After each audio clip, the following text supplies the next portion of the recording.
वफाकी काबीना ने आवाम को सस्ता पेट्रोल फराहम करने की मंजूरी दे दी। ज़राए के मुताबिक सस्ता पेट्रोल फराहमी के हवाले से मैकेनिज्म तश्कील दे दिया गया है। वज़ारत पेट्रोलियम ने वफाकी काबीना से प्लान की मंजूरी ली और मुसद्दिक मलिक ने वफाकी काबीना को सस्ता पेट्रोल फराहमी पर तफसीली ब्रीफिंग दी।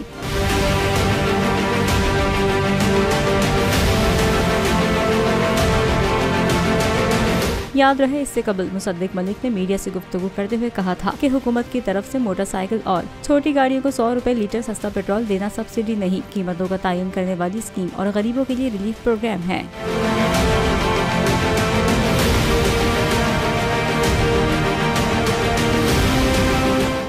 तो नजर आ रहा है सामने लिखा हुआ है जुल्म मिटने के लिए 2 चीजों से मिटेगा भाई। एक, अदल की कुर्सी पे जो लोग बैठते हैं ना, वो अदल के हिसाब से फैसले करने लगे। दूसरा, कौम निकल खड़ी उस जुल्म के खिलाफ, तो जुल्म खत्म हो जाएगा। या इन दोनों में से कोई एक चीज हो जाए या दोनों हो जाए।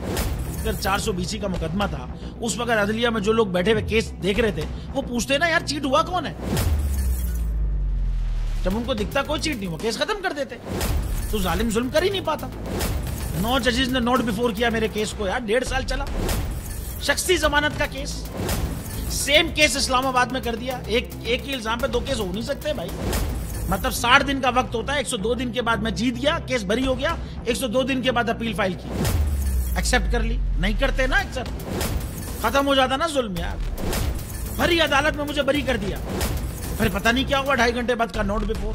मैं नहीं सुनता ये केस, खड़े रहते अपने फैसले पे, मिट जाता जुल्म। अल्लाह ताला ने बिठाया इन कुर्सियों पे इनको यार, ये अल्लाह ताला की तरफ से फैसले करने हैं।